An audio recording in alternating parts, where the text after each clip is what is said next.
मणि पार्श्वनाथ भगवान की। गुरुणाम गुरुआचार्य भगवान श्री ज्ञान सागर जी महाराज की। संत श्रोमणी आचार्य भगवान गुरुदेव श्री विद्यासागर जी महाराज की।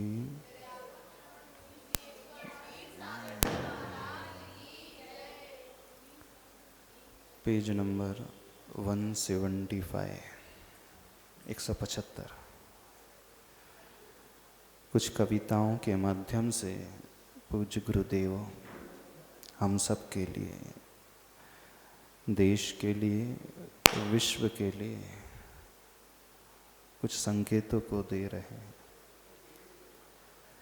कविता तो निमित्त हैं, वैसे जनरली कोई कुंभकार घड़ों के ऊपर कविता लिखता नहीं है, पर जिसकी विशेष रुचि होती है उनकी रचना इस प्रकार से की जाती है। आचार्य भगवान अपने भावों को हम सब तक पहुंचा रहे हैं। कल तक विषय जो देखा,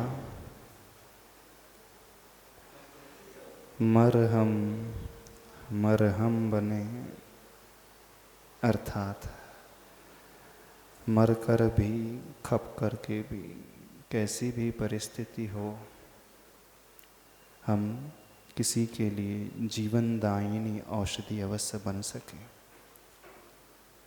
मरहम का यही अर्थ नहीं निकालना कि मरने के पश्चात हम किसी काम में आए।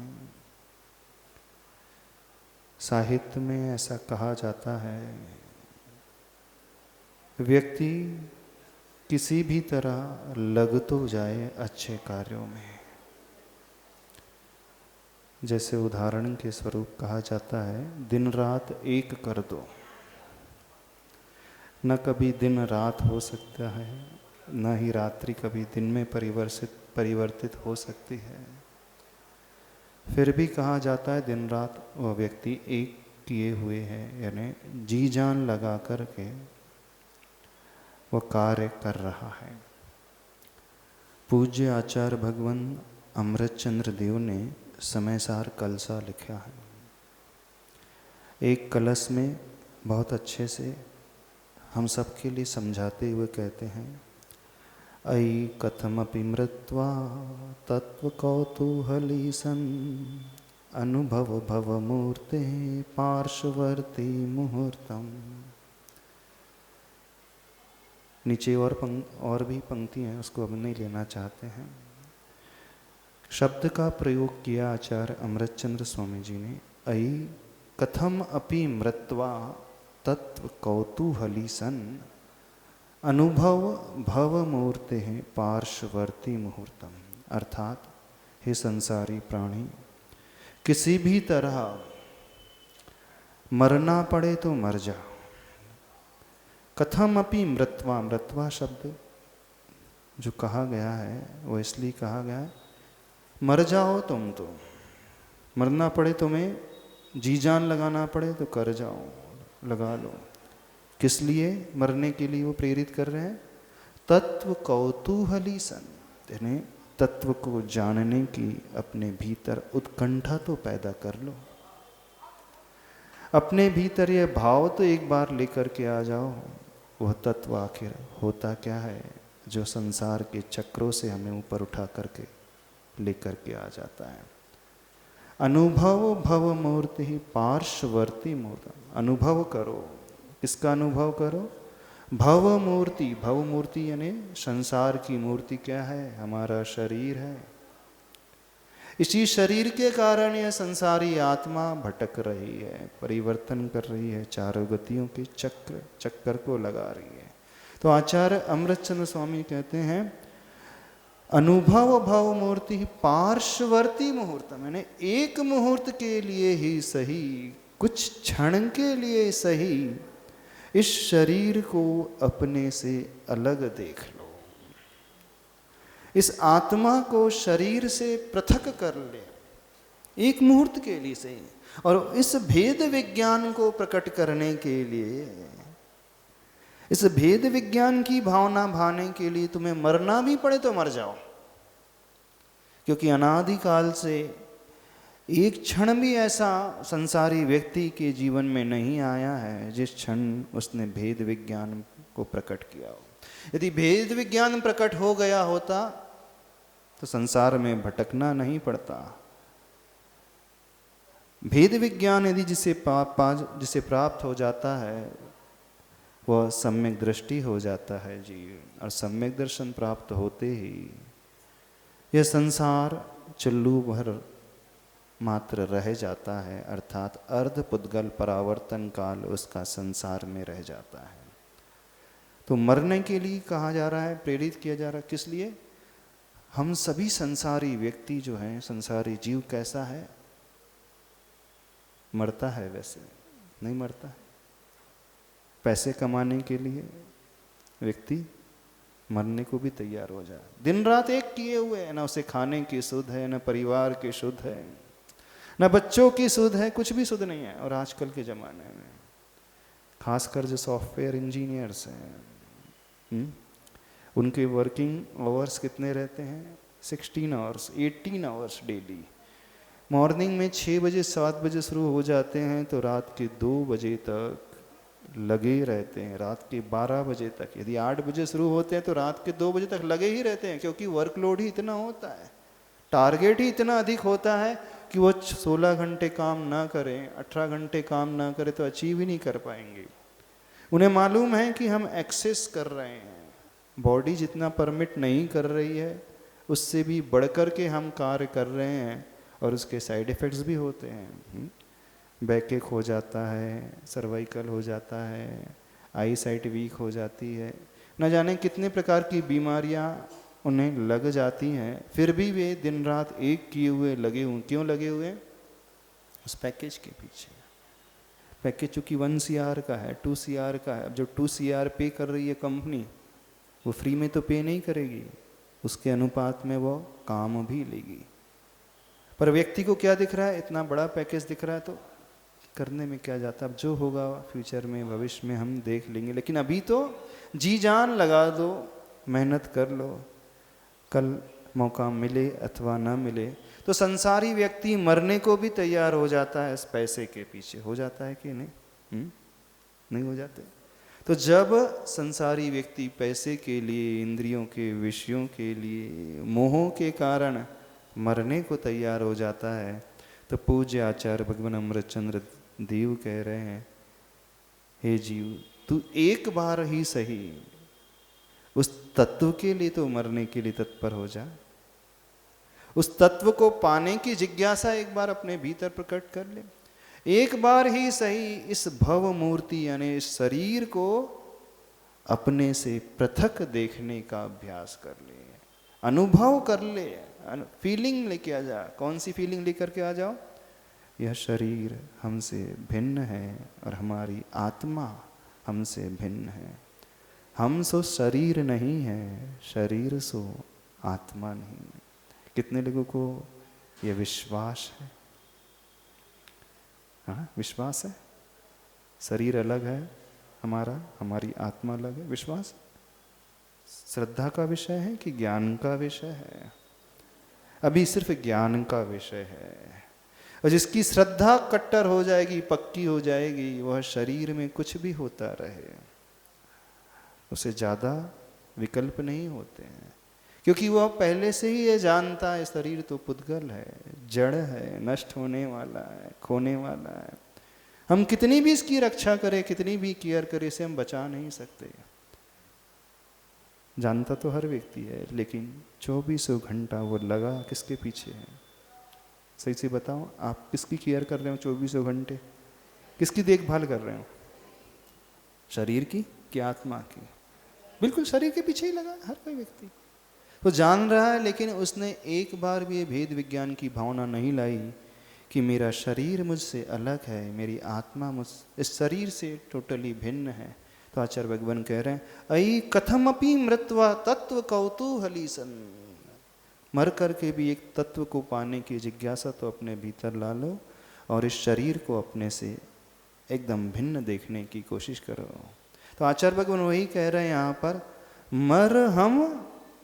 मरहम बने, यानी कैसी भी प्रतिकूलता क्यों ना आ जाए जीवन में, भले ही हमें कितने भी कष्ट क्यों ना झेलना पड़े, फिर भी हम दूसरों को देना सीखें, अभयदान देना सीखें, जीवन दान देना सीखें। और जो दूसरे के लिए जीवन दान देता है वही सही अहिंसा धर्म को पालन करता है, जो भगवान महावीर स्वामी का संदेश है। अपन आगे चलते हैं। 4 अक्षरों की एक और कविता, बहुत गजब की कविता लिखी है आचार्य भगवान ने, गजब का चिंतन आचार्य भगवान का। क्या लिखी है? मैं दो गला, 4 अक्षर है, मैं दो गला।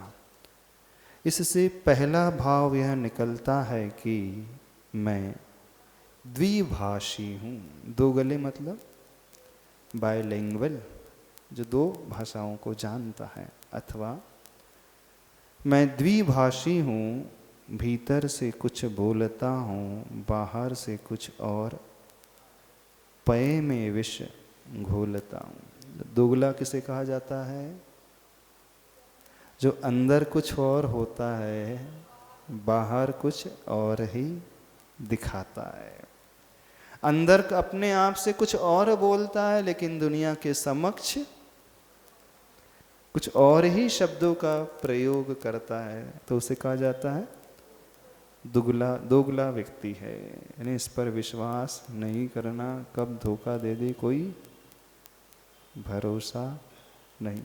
तो पहला भाव यह निकलता है, मैं द्विभाषी हूँ, भीतर से कुछ बोलता हूँ, बाहर से कुछ और, पय में विष घोलता हूँ। पय का अर्थ होता है दूध, दूध में जहर मैं घोलता हूँ। अब इसका दूसरा भाव सामने आता है, मैं दो गला, छली, धूर्त, मायावी हूँ। अज्ञान मान के कारण ही इस छद्म को छुपाता आया हूँ। छद्म भेष को छुपा रहा है, अज्ञान के कारण, मान के कारण। मायाचारी वह करता रहा है, मायावी बन कर के जीता रहा है। होता है? कितने लोग दोगले होते हैं?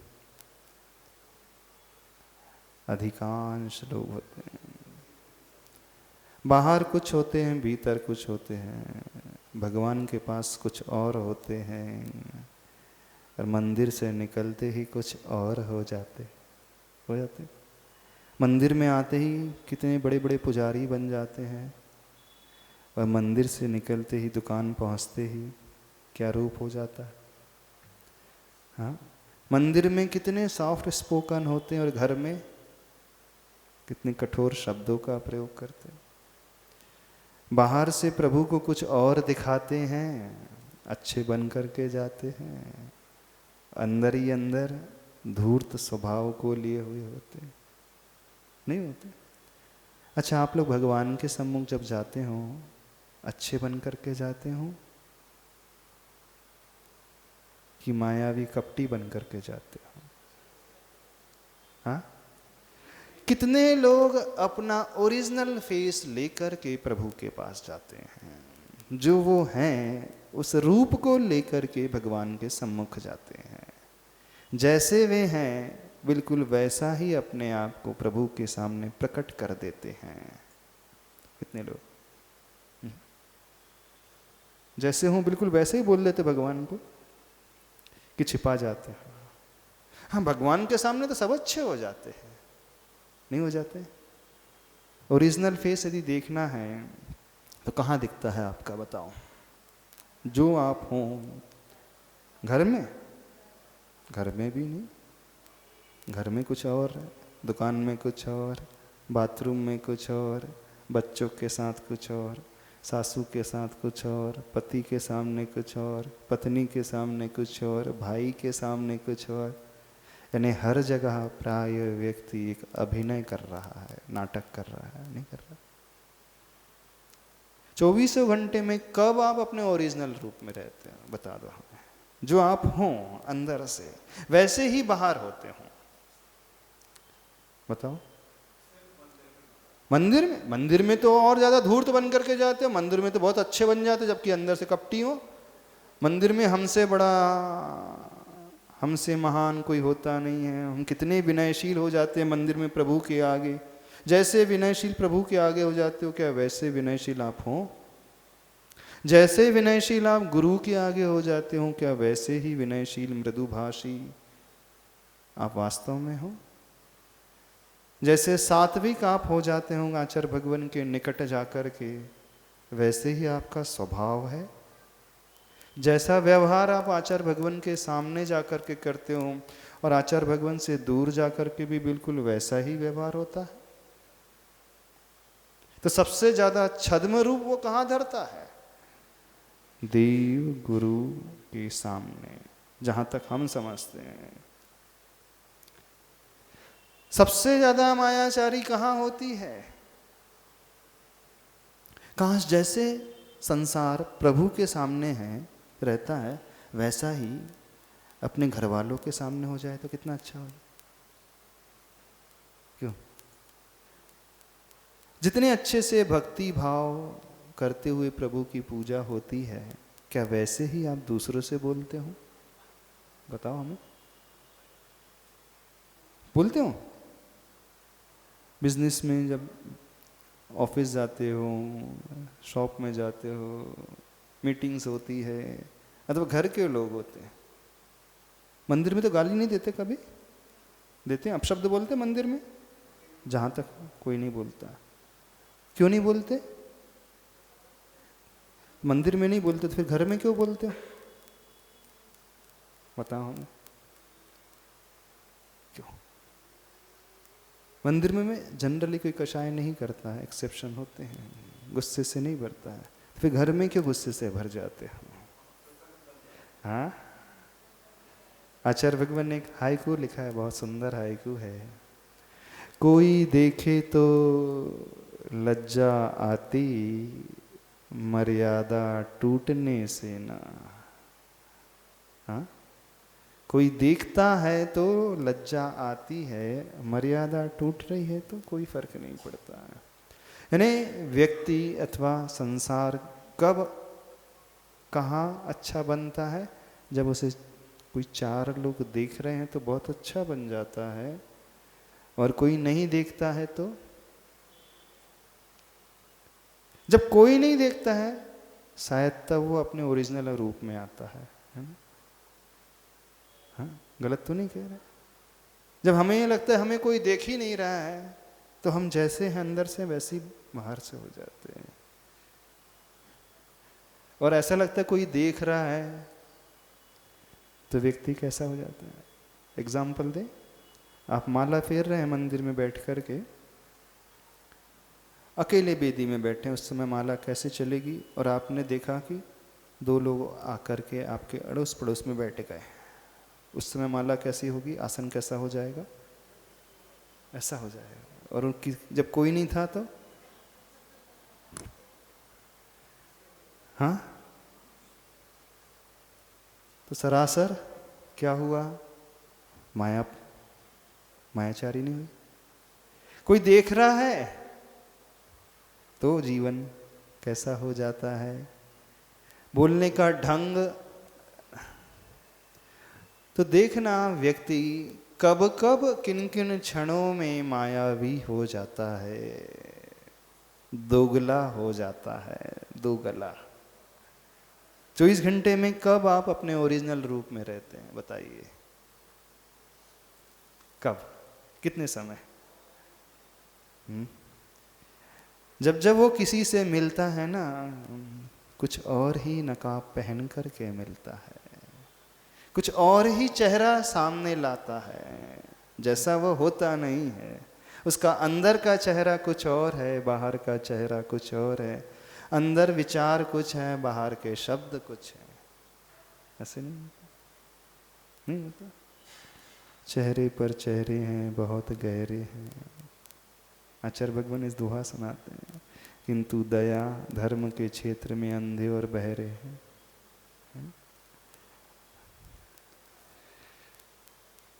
जब जब कोई मिलता है तो व्यक्ति की प्रवृत्ति कैसी हो जाती है, कुछ अलग ही रूप बना करके सामने प्रकट करता है अपने आप को। तो अधिकांशतया व्यक्ति दुगला जीवन जीते हैं, दो गले वाले होते हैं। होते हो कि नहीं बताओ। दूसरा अर्थ, मैं दो गला छली धूर्त मायावी हूं, अज्ञान मान के कारण ही इस छद्म को छिपाता आया हूं। अज्ञान के कारण भगवान से भी झूठ बोलता है व्यक्ति। कब झूठ बोलता है? छोटा सा उदाहरण दीजिए। जब कमेटी आपसे दान मांगने आती है, बड़े परेशानी चल रही है, दुकान तो चलती ही नहीं है, मेरी तो हैसियत ही नहीं है, क्षमता ही नहीं है, सरासर झूठ बोल जाते हो कि नहीं? बोलते हो कि नहीं? भगवान के सामने है, मंदिर में है, प्रभु बैठे हैं, क्या कह देते हैं? अभी बड़ी परेशानी चल रही है। ऐसा क्यों नहीं कहते कि अभी अभी हमारे भाव ने भी वहां पर अपने आप को इस प्रकार से क्यों रिप्रेजेंट किया जाता है कि अभी हमारी क्षमता नहीं है, परेशानियां हैं, प्रॉब्लम्स हैं? कह दो ना, अभी श्रद्धा नहीं है, अभी भाव नहीं, जब होंगे तब दे देंगे। झूठ क्यों बोलना उसमें? मायावी पना क्यों लेकर के आना? छद्मपना, धूर्तता क्यों लेकर के आए? प्रभु के सामने भी, गुरु के सामने भी व्यक्ति झूठ बोल जाता है। बहुत ऐसे इंसिडेंट्स मिल जाएंगे, जब आप शांति से बैठ कर के सोचोगे ना, तो पकड़ लोगे कि हम कब कब झूठ बोल जाते हैं। नहीं बोल जाते? प्रभु के आगे, गुरु के आगे, लोगों से तो व्यक्ति प्राय दोगलापन ही जीवन जीता है। जीते हो कि नहीं? अब पकड़ में आ रही बात? नहीं आ रही? हर कदम में वो दोगलापन ही जीवन। तो दोगलापन रहेगा तो सरलता नहीं रहेगी, जीवन में उन्नति नहीं होगी, विकास नहीं होगा। ऊपर उठने के लिए इस छद्म रूप को छोड़ना होगा, छली धूर्त मायावी का भाव तोड़ना होगा। यूं इस कटु सत्य को सब हितैषी तुम भी स्वीकारो, अपना हित किसमें है? अपना हित किसमें है? दो गला होने में नहीं है इसमें हित। तो फिर क्यों दो गला जीवन जीते हो? आदत पड़ गई, आदत पड़ गई है। यदि ये क्रिया हमारी आदत में शामिल हो जाए अथवा हो रही है, तो समझना हम कितने पाप करते चले जा रहे हैं। यानी व्यक्ति को यह रियलाइजेशन भी नहीं होता, भान भी नहीं होता है कि मैं पाप कर रहा हूं, छद्म रूप बना करके रह रहा हूं। उसे ये भान ही नहीं हो पाता, उस और दृष्टि ही नहीं जाती कि मुझसे गलती हो रही है। बहुत सूक्ष्म बात है, व्यक्ति की दृष्टि उस ओर नहीं जाती है। पर शांति से बैठ करके चिंतन करोगे, सोचोगे, तो पकड़ लोगे हम कब कब कहां पर दो गले हो जाते हैं। हो जाते हो कि नहीं? सभी होते हैं ना? क्यों हो जाते हैं? वो आदत में आ गया है सबकी। हाँ माइक से, हाँ दो, अच्छा, दोगलेपन जीवन जीने में बाहर का द्रव्य क्षेत्र काल भाव प्रभाव डालता है, अंतरंग की कुछ कमी है। मुख्यतः तो हमारा अंतरंग का पुरुषार्थ ही कमजोर है। हम इतने दिखावे के आदी हो गए हैं कि जो हम हैं उसे नहीं सामने लाना चाहते। हम वह रूप लाना चाहते हैं जिससे सामने वाला इम्प्रेस हो, प्रभावित हो, अच्छा हमें मान ले। नहीं हो गया। गुरु के आगे भी व्यक्ति बहुत अच्छा बनने की कोशिश करता है। क्यों? रीजन क्या? ताकि आचार्य भगवान सोचे कितना भला मानस है, कितना महान व्यक्ति है। नहीं, हर जगह वह दूसरों को प्रभावित करना चाह रहा है।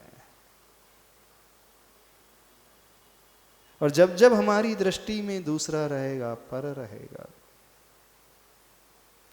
तब तब नियम से मानना दुगलापन अवश्य होगा।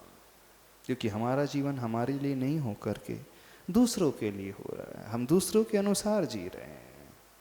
कौन से एक्सप्रेशंस फेस में लाना कौन डिसाइड करता है? सामने वाला डिसाइड करता है। वो हंसता है तो हम हंस देते हैं, वो मुस्कुराता है तो हम मुस्कुरा देते हैं, वो थोड़ी तिरछी दृष्टि से देखता है तो अपनी दृष्टि भी तिरछी हो जाती है, वो चिल्लाता है तो हम भी चिल्लाने लगते हैं। यानी हमारा हंसना, हमारा बोलना, हमारा चिल्लाना, हमारा अच्छा बनना सब पर के ऊपर आधारित हो गया। नहीं हो गया ना? जो पर के ऊपर आधारित हो जाता है, कठपुतली का खेल देखा है?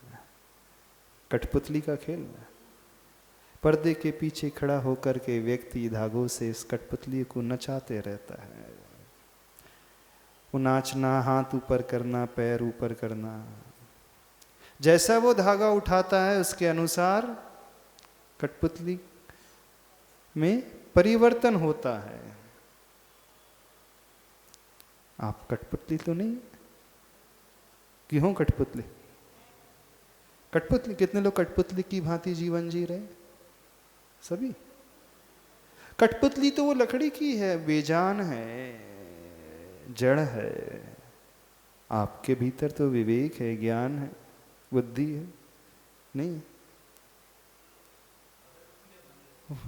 देखना, वो उसके भीतर चेतना नहीं है, आपके भीतर तो चेतना है। वो पराश्रित हो जाए, उसका हाथ पैर दूसरों पर आधारित हो चल जाएगा, लेकिन जीवंत व्यक्ति के सारे रहन सहन के ढंग दूसरों पर आधारित हो जाए, इसका मतलब क्या? जीवन दूसरों के लिए। समझ में आ रहा नहीं आ रहा? क्या समझ में आया? छली धूर्त मायावी हूं मैं दोगला, अज्ञान मान के कारण ही इस छद्म को छुपाता आया हूं। यूं इस कटु सत्य को सब हितैषी तुम भी स्वीकारो, अपना हित किसमें है? किसमें हित है? दोगलापन में हित है। मैं दोगला इसमें है। विषय लंबा तो नहीं हो रहा है, फिर अपनी कविताएं पूरी हो नहीं पाती, पेज ज़्यादा आगे नहीं बढ़ पाते, फिर क्या करें? कुछ लोगों की शिकायत हो सकती है, हमारी थोड़ी स्पीड बढ़ा लो। हाँ हाँ, क्योंकि आचार्य भगवान की हर पंक्ति इतनी गहरी है, आगे बढ़ने की भावना ही नहीं होती है। इतने रहस्य इसमें छिपे हुए हैं हर पंक्ति में। तो समझना आचार्य भगवान का चिंतन कितना गहरा होगा। प्रत्येक पंक्ति एक सूत्र का कार्य कर रही है, प्रत्येक पंक्ति एक गाथा का कार्य कर रही है। मूक माटी में इतने सारे पृष्ठ हैं, एक एक पृष्ठ में बहुत कुछ भरा हुआ है। ये गहराई से व्यक्ति उतरे, गहराई में उतरे, तो हमें तो लगता है जीवन भर भी मूक माटी पूरी नहीं होगी। बिल्कुल सही, इतना रहस्य इसके भीतर छिपा हुआ है। हाँ, दृष्टि चाहिए थोड़ा सा पढ़ने की, देखने की, समझने की, तो हो जाएगा, दुगलापन दूर हो जाएगा। अच्छा, कितने लोग दोगले नहीं रहेंगे? एक गले वाले हो जाएंगे। अब दो गले वाले नहीं होना है, दो गले वाले नहीं, एक गले वाले। तो अपना हित किसमें है समझो। और इसका तीसरा भाव क्या है देखना। पंक्ति वही 4 अक्षर है, मैं दो गला, लेकिन भाव बदलते जा रहे हैं। तीसरा भाव क्या है? पूछने की क्या आवश्यकता है, सब विभावों विकारों की जड़ मैं यानी अहम को दो गला समाप्त कर दो। मैं, पेज नंबर 176, मैं दो गला, मैं दो गला, मैं दो गला। 3 अर्थ निकाले आचार्य भगवान ने। इसे कहा जाता है जो शब्दों का जादूगर होता है ना, एक ही शब्द के कई अर्थ निकाल लेता है। अब अपनी दृष्टि इतनी गहराई में जाएगी भी नहीं, अपन तो एक ही में अटक करके रह जाएंगे। तो तीसरा और बड़ा अर्थ है, मैं दो, अर्थात उस अहम को दो गला, उस अहम को नष्ट कर दो, समाप्त कर दो। तो मैं दो गला का अर्थ मायावी भी हो रहा है, और मैं दो गला का अर्थ मान को नष्ट करने का भाव भी है। बहुत गजब की पंक्तियां हैं आचार्य भगवान की। ये पंक्ति 4 अक्षर की कविता बहुत गहरी है, इस पे चिंतन करो। हाँ, कुछ पूछना है माइक से पूछ लो। हाँ, इस पर चिंतन करो तो जिंदगी बदल जाएगी। हाँ, हाँ, हाँ, हाँ, माया बहुरूपीय बिल्कुल होते हैं, बिल्कुल द्विअर्थी। हजम नहीं हुई? अच्छा अच्छा अच्छा, ये बात हजम नहीं हो रही कि प्रभु के सामने, गुरु के सामने भी हम बहुरूपियाँ हो जाते हैं। हाँ, कि प्रभु के सामने तो हम जैसे हैं वैसे हो जाते हैं, उतनी देर तक। अब हम बताएं प्रभु के सामने कब दो गले हो जाते हैं? उदाहरण दिया ना, ये क्या है, कैमरा है। आप पूजा करना, कल कैमरा आपको शूट करेगा और लाइव रिकॉर्डिंग चलेगी। उस दिन की पूजा कैसी होगी और विदाउट लाइव रिकॉर्डिंग की पूजा कैसे होगी, थोड़ा सा हमें बता देना अंतर। हाँ, क्यों? वो कैमरामैन शूटिंग कर रहा है और लाइव चल रही है, दुनिया देख रही है आपको। सपोज किसके सामने आप पूजा कर रहे हो? किसकी पूजा कर रहे हो? प्रभु की ही पूजा कर रहे हो। तो कैमरा आने से आपकी पूजा बदल क्यों गई, हम यह जानना चाह रहे हैं। सिर्फ आप ही बता दो हमें। नहीं तो भगवान तो सामने है, तो भगवान सामने है फिर भी पूजन बदल गई सिर्फ कैमरा आने से। तो इसके पहले तक जो पूजा हो रही थी वो सही पूजा नहीं हो रही थी, इसका मतलब थोड़ा सा हमें बता दो। आप ही से पूछ रहे, समझदार हो। हाँ, तो प्रभु के सामने दो गले हुए कि नहीं हुए, हम यही तो पूछ रहे हैं। हाँ, उस परिस्थिति में हो गए। कैमरा नहीं है। सपोज कोई व्यक्ति आपसे कहे आप बहुत गजब की पूजन करते हो, कितनी लयबद्ध तरीके से करते हो, आपकी पूजन सुन करके मुझे भी बहुत प्रसन्नता होती है। उसके बाद देखना आपकी पूजा की लय कैसी हो जाएगी। क्या जैसी लय रोज रहती थी वैसी ही लय वो व्यक्ति देख रहा है जो आपकी प्रशंसा कर रहा था, वैसी मेंटेन रहेगी कि थोड़ा सा अंतर आ जाएगा? अंतर आ जाएगा। क्यों? अब तो कैमरा नहीं है, अब क्यों अंतर आ गया? अब उसने प्रशंसा की है, तारीफ की है, तो अब तो और अच्छे से करके दिखाना है कि मैं कितनी लयबद्ध तरीके से प्रभु की पूजा करता हूँ। हो गया कि नहीं दो गले? हाँ,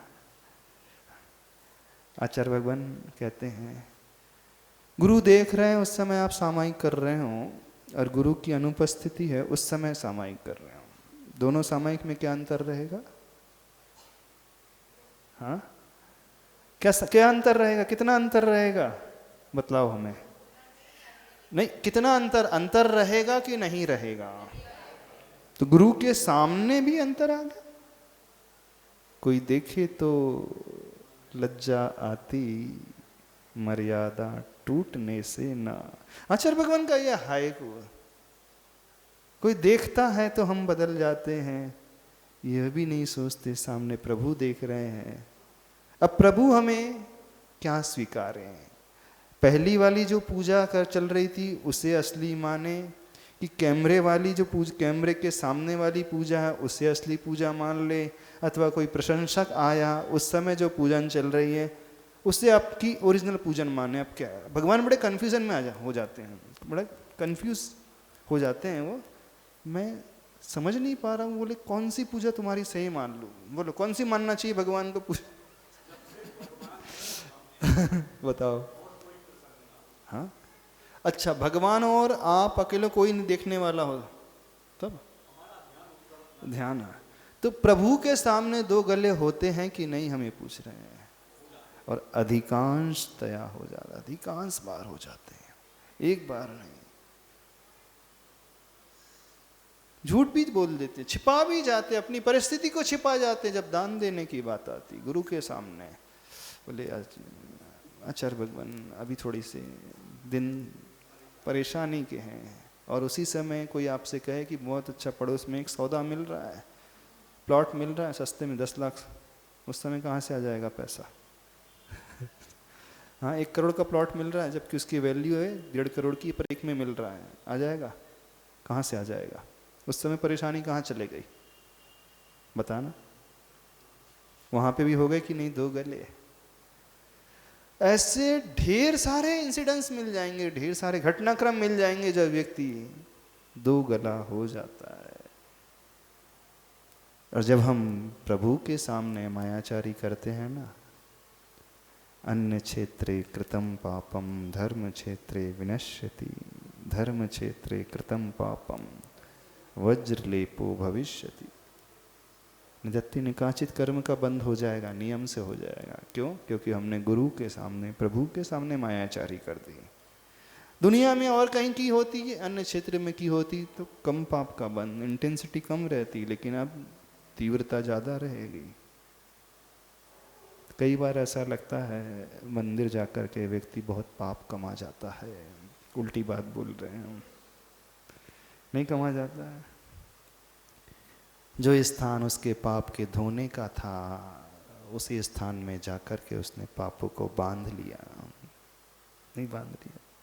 तो डरना चाहिए कम से कम प्रभु के सामने, गुरु के सामने। इनके सामने तो हम दो गला नहीं हो रहे हैं। स्वीकार लेना जैसे हैं से। कोई हमें उस रूप में देखे वैसा मन नहीं हो रही पूजा अच्छी, कैमरा है तो अच्छी क्यों? अंतर समझ में आ रहा है? नहीं समझ में आ रहा है? बहुत गहरी पंक्तियां हैं, छोटी पंक्तियां नहीं है। इन 4 अक्षरों की कविता में इन बहुत कुछ भरा, रहस्य भरा हुआ है। इतना रहस्य है, व्यक्ति जितना चिंतन करते चले जाए निकलता चले जाएगा। तीसरा रहस्य, तीसरा अर्थ, मैं यानी अहम। मैं बकरी करती है और उसी के कारण फंसती है। और आज वर्तमान में हर व्यक्ति जब मायाचारी से बच जाता है तो अहम भाव में आकर के फंस जाता है। बड़ी विडंबना है, बड़ी कठिन परिस्थिति है। आखिर हम बचे तो बचे कहाँ पर, कैसे बचे? लगता तो है व्यक्ति का अहम उसे झुकने नहीं देता है, व्यक्ति का प्रदर्शन का भाव उसे सही रूप लाने देता नहीं है। क्या करे? कहाँ और कब कैसे उसका उद्धार होगा? संसारी प्राणी का होगा भी कि नहीं? शायद इसी कारण लगता है कई बार सच्चे देव मिल गए, गुरु मिल गए, फिर भी हम जहाँ के वहीं तहाँ रहे। क्यों कल्याण नहीं हुआ? मैं दो गला, बस इसी कारण नहीं हुआ। इसी कारण नहीं हुआ कल्याण। ऐसा नहीं कि प्रभु पहली बार मिले हो, सच्चे वीतरागी भगवान पहली बार मिले, ऐसा नहीं है। गुरु भी जीवन में पहली बार मिले हो, ऐसा भी नहीं।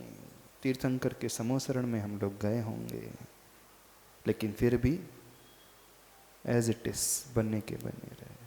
बस यही सबसे बड़ा कारण है। तो आचार्य भगवान कह रहे हैं, मैं यानी अहम को दो गला समाप्त कर दो। बहुत कठिन साधना है। मैं दो गला, मैं दो गला, मैं दो गला। 176 आगे और बढ़े। अब विषय थोड़ा सा और आगे बढ़ता है। अब वह कुंभकार जिसने उस चाक पर कुंभ को बनाया, अब क्या करता है? कुंभ का आकार माटी में आ गया है। अब यात्रा आगे सुने। कुंभ में जलीय अंश शेष है अभी, निःशेष करना है उसे, और तपी हुई खुली धरती पर कुंभ को रखता है कुंभकार। जब चाक पर वह कुंभ बन गया, अभी माटी गीली है, जलीय अंश शेष है, अब उसे सुखाना है, तो कहाँ रखता है? तपी हुई खुली धरती पर कुंभ को रखता है कुंभकार। बिना तप के जलत्व का अज्ञान का विलय हो नहीं सकता, और बिना तप के जलत्व का वर्षा का उदय हो नहीं सकता। तप के अभाव में ही तपता रहा है अंतर्मन यह, अनल्प संकल्प विकल्पों से, कल्प कालों से। क्या कहा गया? कठिन तो नहीं लगी पंक्ति? समझ में आया विषय? नहीं, ये बड़ा सरल विषय है। नीचे की नहीं आई, तो विषय को खोल देते हैं। बिना तप के जलत्व का अज्ञान का विलय नहीं हो सकता है। दो अर्थ हैं छिपे हैं, हर शब्द में दो दो अर्थ निकल रहे हैं, एक ही अर्थ नहीं है। बिना तपे हुए, बिना सूर्य की किरणों के, बिना धूप के उस घड़े में जो जली अंश था ना, गीलापन, वो नहीं निकल सकता। सामान्य से पहला अर्थ तो नहीं ये निकला। और बिना तप के जड़त्व का, लड़यो अभेद संस्कृत व्याकरण में एक सूत्र आता है, ल और ड एकार्थ में प्रयोग हो जाते हैं। जहाँ ल का प्रयोग है वहाँ ड का भी प्रयोग कर सकते हैं। तो बिना तप के जड़त्व, जल की जगह हम ड प्रयोग करते हैं, जड़त्व यानी अज्ञान। जो आचार्य भगवान ने लिखा ना, जलत्व का यानी अज्ञान का। तो अज्ञान कैसे निकाला?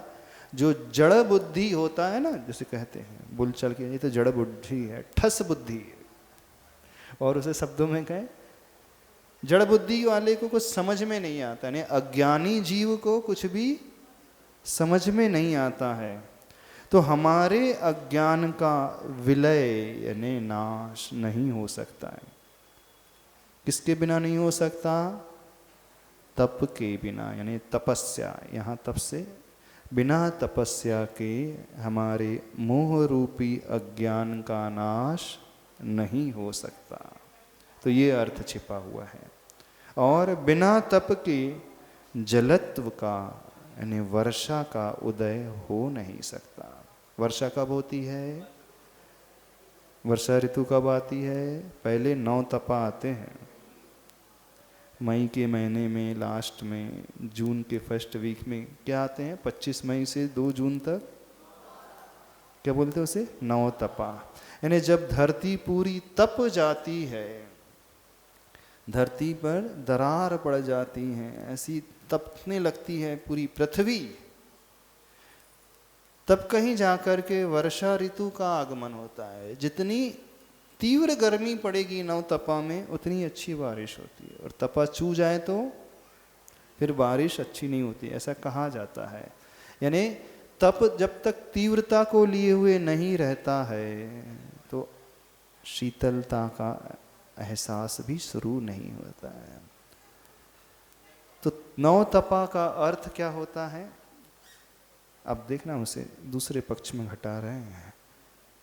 जीवन में सुख और शांति की प्राप्ति, शीतलता की प्राप्ति कब होती है?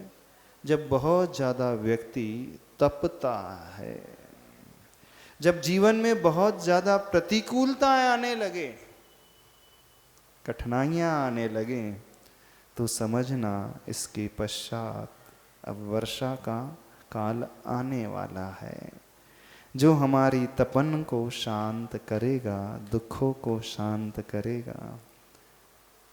लेकिन लोगों को समझ में नहीं आता। बोले कठिनाइयाँ बढ़ते चले जाएं, दुख बढ़ते चले जाएं, तो उसके बाद सुख कैसे आएंगे? हाँ, एक वो फेज होता है इम्पल्सिव फेज।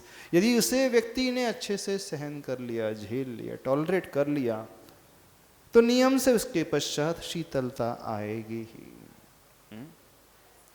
जब जीवन में दुखों का अंत होना होता है,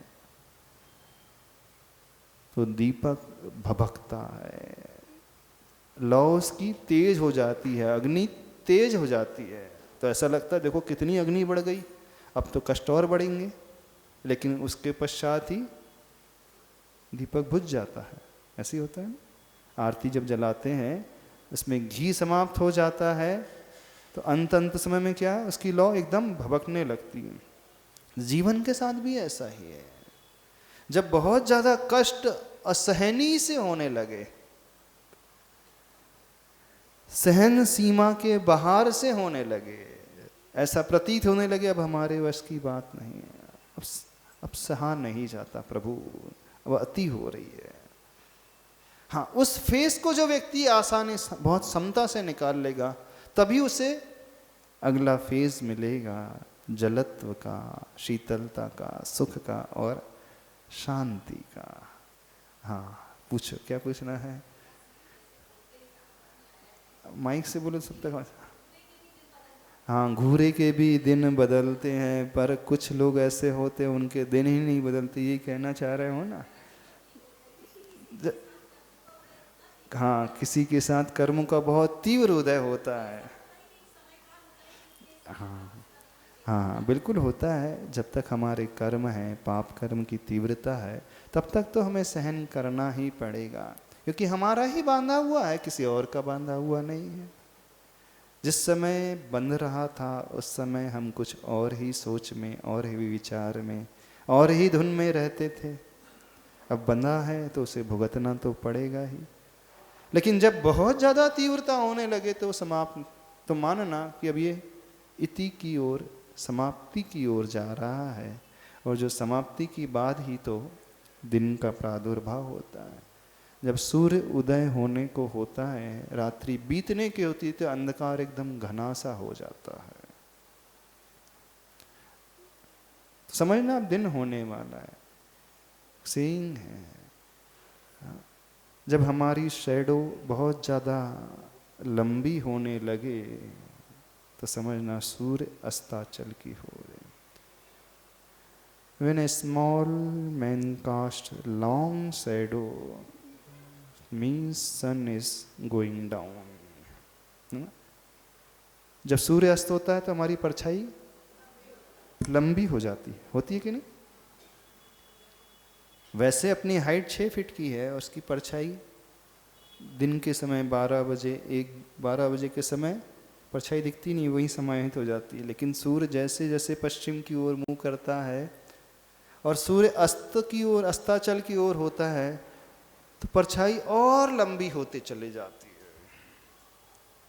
तो परछाई लंबी हो रही है, इसका सीधा सा अर्थ है अब सूर्य अस्त की ओर होने वाला है, डूबने वाला है, दुख अब समाप्त होने वाले, ये कहा जा रहा है। समझ रहे हो कि नहीं? अब आप कहो कि महाराज जी रियल लाइफ में, प्रैक्टिकल लाइफ में ऐसा समझ में नहीं आता है हमें, क्योंकि हम तो वर्षों से देख रहे हैं हमारे दुख जो है समाप्त ही नहीं हो रहे।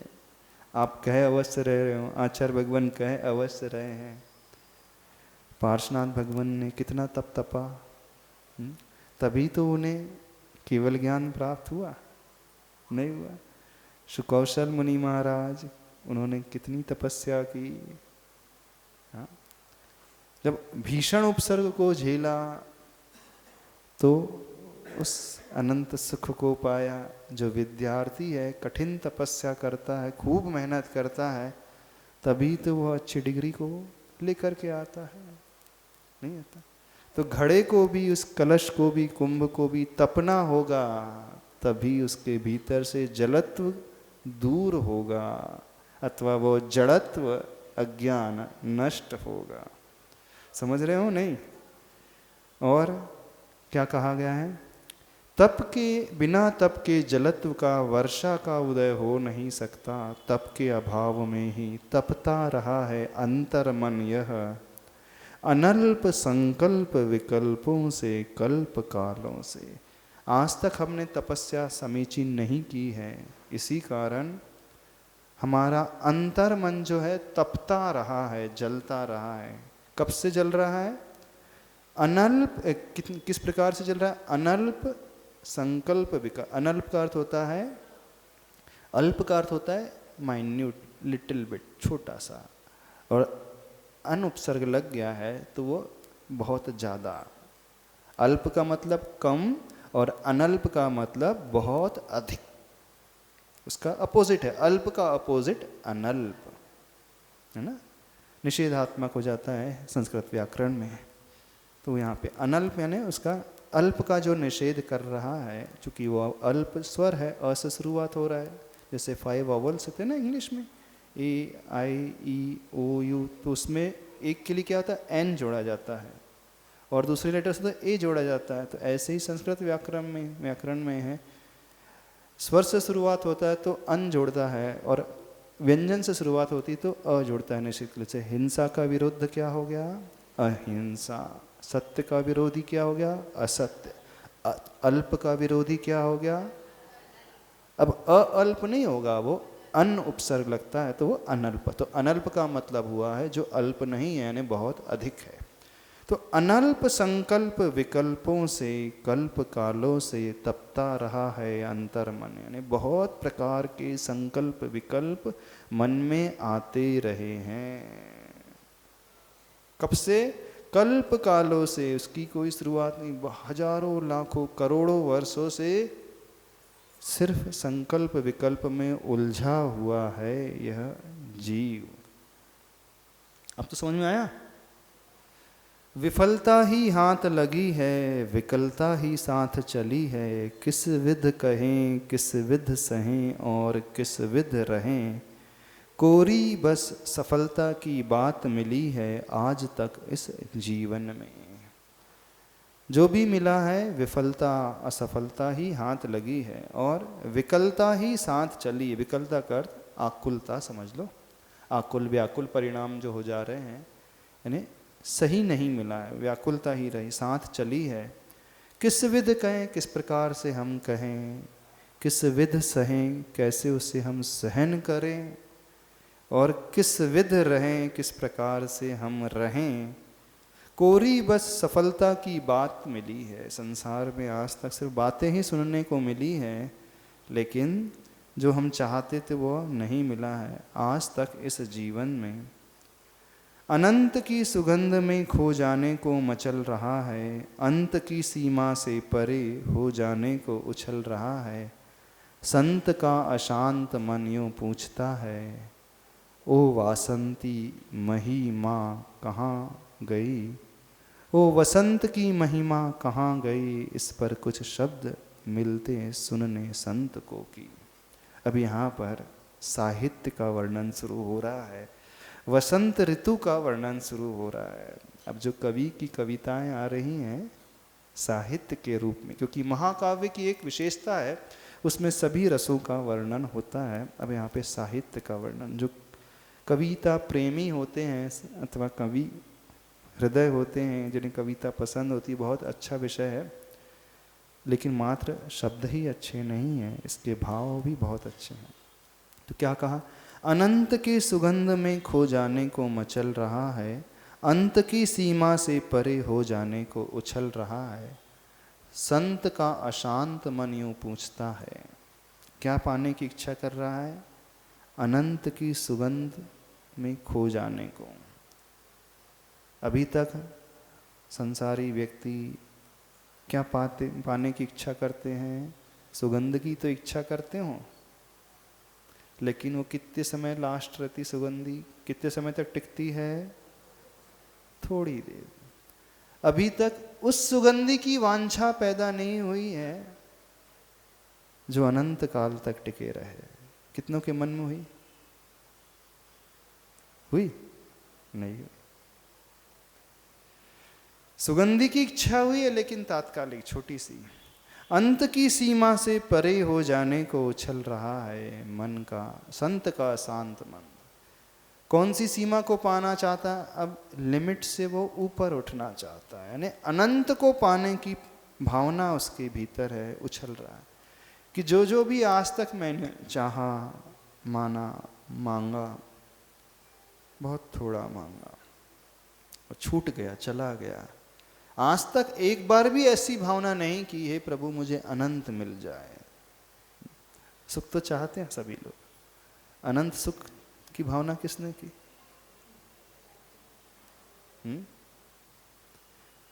अच्छा, भगवान से आप क्या मांगते हो, सही से बताना। अच्छा सा मकान, वो भी नष्ट हो जाएगा। कितने साल तक रहेगा? 50 साल। 1 करोड़, 5 करोड़, वो भी समाप्त हो जाएंगे। गाड़ी, वो भी चले जाएगी। बच्चे, उसकी भी एज होती है। बहू, उसकी भी एक लाइफ होती है। नाती पोते, उसका भी जीवन। दामाद, उसका भी समय होता है। शारीरिक स्वास्थ्य, वो भी नहीं टिकता है।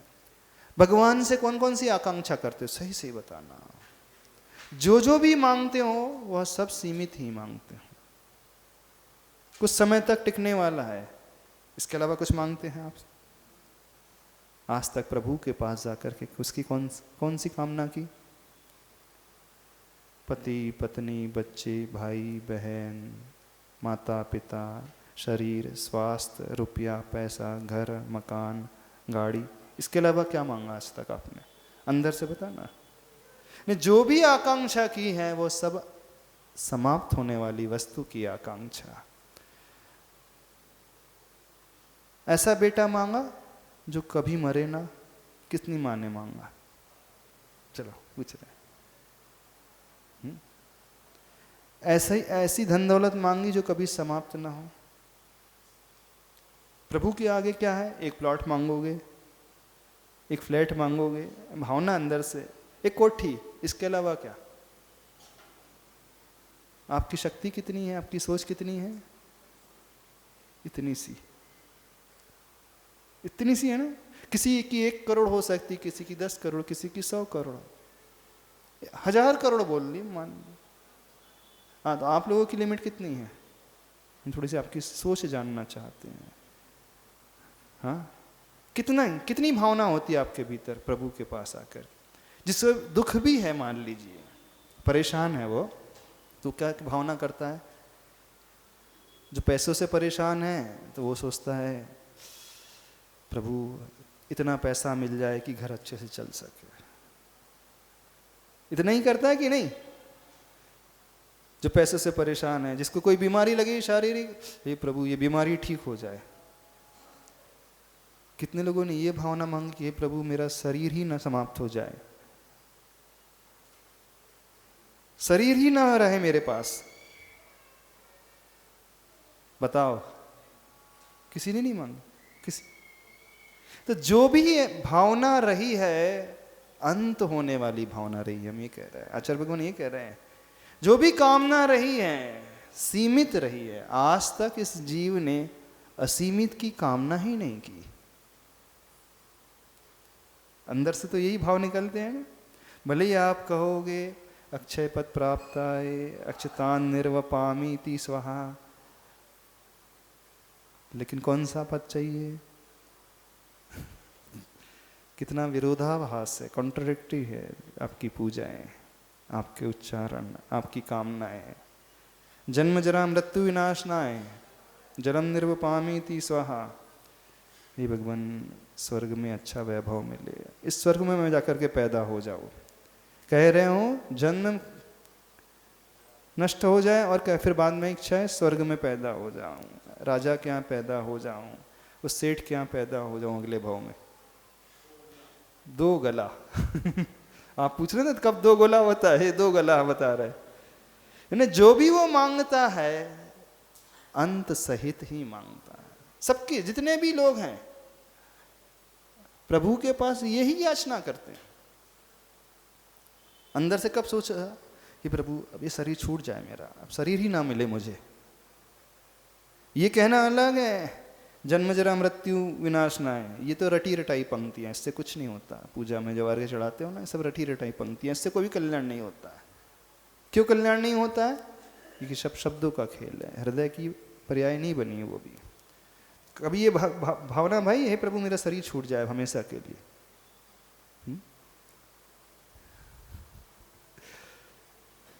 गलत तो नहीं कह रहे? देखना विचित्रता, देखना कितने दोगले हैं हम। नहीं तो फिर भगवान बड़े कंफ्यूज हो जाते हैं, मैं क्या सही मानूं इसकी। भक्त की जन्म जरा मृत्यु जलम निर्व पामे थी स्वाहा वाली भावना सही मानूं कि स्वर्ग का वैभव मिल जाए, वो पद मिल जाए, अगले जन्म में वहां जन्म, अगले भाव में वहां जन्म हो जाए मानो, तो फिर बोलते इसे खुद क्लियर नहीं क्या चाहिए, भक्त को खुद ही क्लियर नहीं है क्या उसकी आकांक्षा है, क्या वो चाहता है, अलग करो, पहले वो एटलीस्ट क्लियर तो हो जाए,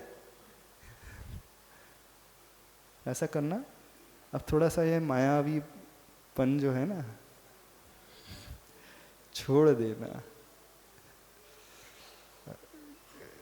ऐसा तो नहीं लग रहा हमने आपकी सारी पूजा झुटला दी हाँ, सारी आपकी भक्ति धरी की धरी रह गई, शून्य हो गई, सारे आपके व्रत, सारे आपके उपवास, सारा आपका धर्म बहुत बड़ा शून्य में परिवर्तित हो गया, कुछ बचा ही नहीं, ऐसा तो नहीं लग रहा?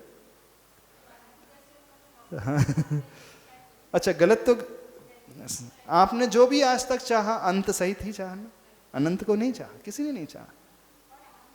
हाँ हाँ हाँ, नहीं ये वांछा तो करने के लिए कहा है कि मैं शरीर रहित हो जाऊं, दुख खाओ कमक खाओ गोही लाओ सुगई गमनम समाहि मरणम जिनगुण संपत्ति हो मज्जम, ये वांछा तो मुनि महाराज भी करते हैं, ये तो करने के लिए कहा ही है। ये वांछा अनंत की वांछा है, अनंत की कामना है, श्रावक की अंत सहित की कामना रहती है। व्यक्ति सोचता ही नहीं मैं क्या कर रहा हूं, नहीं सोचते ना, चिंतन ही नहीं होता, और जाता ही नहीं कि मैं क्या कर देता हूं, क्या कह देता हूं प्रभु के पास जाकर के, भले ही शब्दों में कुछ और कहता हूं लेकिन अंदर कुछ और ही चाहता हूं।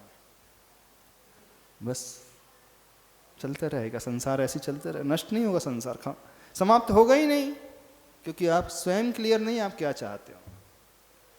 जो व्यक्ति एक साथ दो नावों में पैर रखेगा कहां पहुंचेगा? एक तरफ कह रहे हो अनंत जन्म जरा मृत्यु विनाश ना, और एक तरफ कह रहे हो कि ये वैभव कुछ नहीं होगा, तो सब कुछ व्यर्थ गया ना अभी तक का जीवन अभी तक का धर्म सब कुछ व्यर्थ फालतू। इतना भी समझ लो तो भी कल्याण हो जाएगा कि हाँ अभी तक तो सब फालतू हमने समय व्यतीत कर दिया, कुछ समझा ही नहीं, आज ही सही है, आज से ही सही समझ तो पैदा हो गई। तो कौन सी भावना करना है? अनंत की सुगंध में खो जाने को मचल रहा है, अंत की सीमा से परे हो जाने को उछल रहा है, संत का अशांत मन यूं पूछता है। समय आपका हो रहा है, हाँ गृहस्थ करेगा कैसे? तो वही तो क्या करेगा हाँ कैसे करेगा? पापों का त्याग करेगा, वस्तु स्थिति को समझेगा, तत्व को पहले समझे तो सही नहीं समझना है, पहले ज्ञात तो हो जाए उसे करना क्या है, उसे चाहना क्या है। बड़ी विडंबना है, बड़ा दुख होता है जब देखते हैं लोगों को, क्या वो कहते हैं क्या वो चाहते हैं। भगवान के आगे ना अपने आप को समझाना, प्रभु को समझाना, धर्म को समझा। आचार्य भगवान समझा रहे हैं, कोशिश कर रहे हैं हमें कि समझ जाओ, मर जाओ मरहम बन जाओ, कुछ तो कर जाओ इस दुनिया में, जीते जी जाते जाते। महावीर जयंती मनाना, ये सब करना है, सब चल रहा है, पर क्यों चल रहा है, किस प्रकार से, किसी को पता ही नहीं। सब गतानुगतकता के अनुसार चले जा रहे हैं, भेड़ चाल के अनुसार चले जा रहे हैं, किसी को कुछ नहीं पता, एक्सेप्शन को छोड़ करके। अपवाद हो सकते हैं दो चार, लेकिन अधिकांश लोगों को कुछ नहीं पता।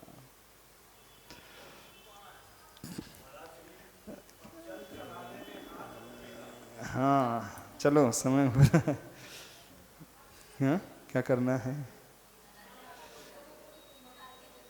कुंभकार की जरूरत है सबको, अपने को कुंभकार मिले। पूज्य आचार्य भगवान गुरुदेव श्री विद्यासागर महाराज जी, हाँ ऐसे कुंभकार मिले हैं तो उनके चरणों में जाकर के अपने स्वरूप को समझे, उस तत्व को जाने। थोड़ा सा ध्यान कर ले 5 मिनट का।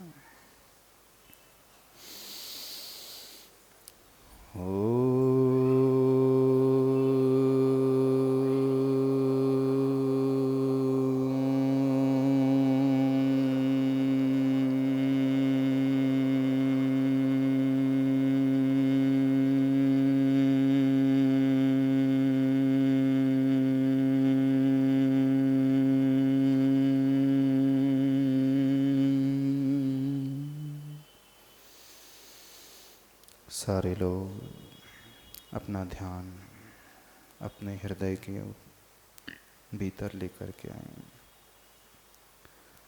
अपनी भावनाओं को समझने की कोशिश करें।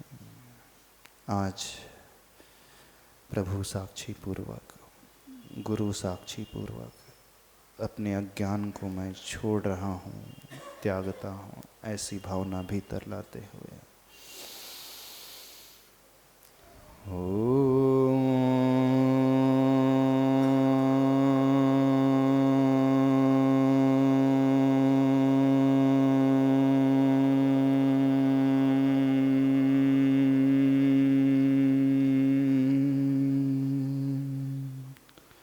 अपने विचारों को देखें। जीवन में मैंने अभी तक क्या किया है?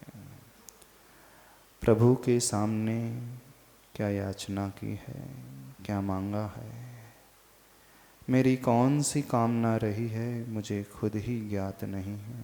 हे प्रभु, आज मैं अपनी जड़ बुद्धि को, अज्ञान बुद्धि को त्यागता हूँ, छोड़ता हूँ।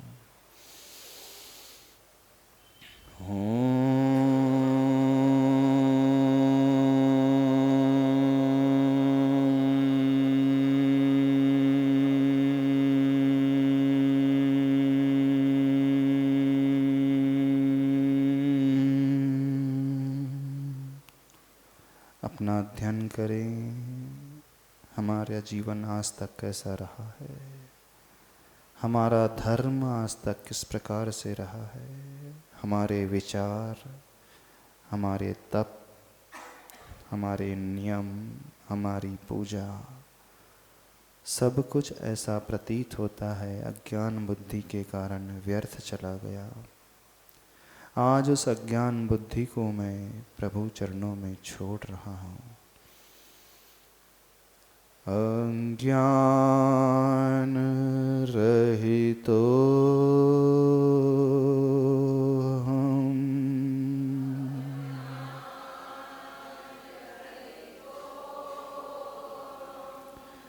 जड़त्व रहितो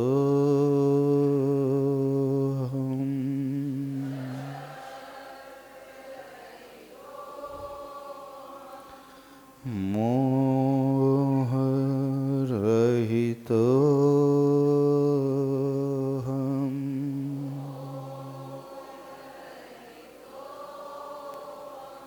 इस मोह के कारण ही मैंने आज तक संसार को चाहा, परिवार को चाहा, लौकिक आकांक्षाएं की हैं, धन वैभव जो समाप्त होने वाला है उसे ही चाहा है, इस शरीर को चाहा जो नष्ट होने वाला है, इस स्वास्थ्य को चाहा जो छूटने वाला है। आज मैं उस वास्तविक ज्ञान को पाता हूँ, उस अनंत की चाह अपने भीतर पैदा करता हूँ। अनंत स्वरूपो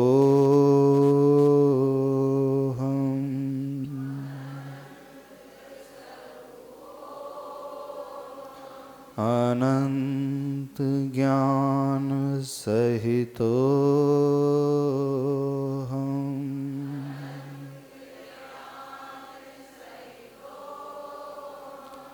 मोह रहितो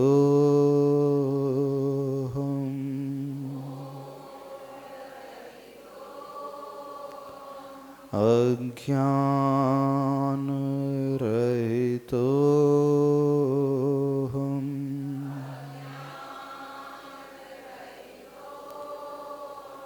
सुख स्वरूपोऽहम्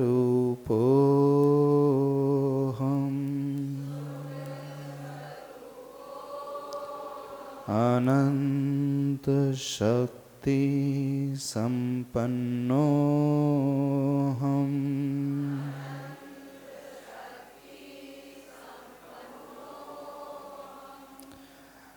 शांत स्वरूपोऽहम्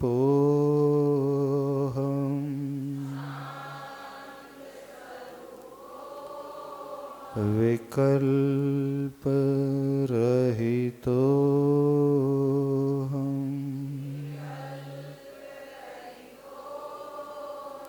अनंत स्वरूपोऽहम्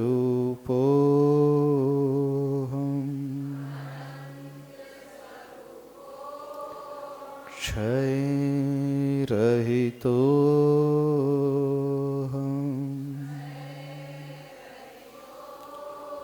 सोऽहम् सोऽहम् सोऽहम्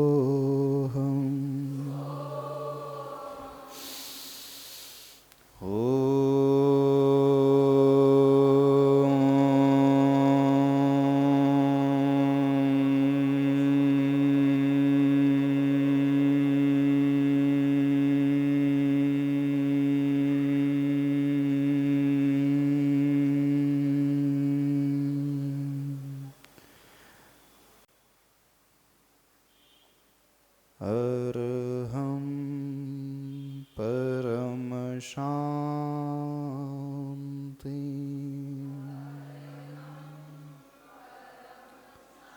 परम शांति परम शांति। बोलिए भगवान महावीर स्वामी की। दोनों हथेलियों को रगड़कर पूरी ऊर्जा को अपने शरीर से स्पर्श कर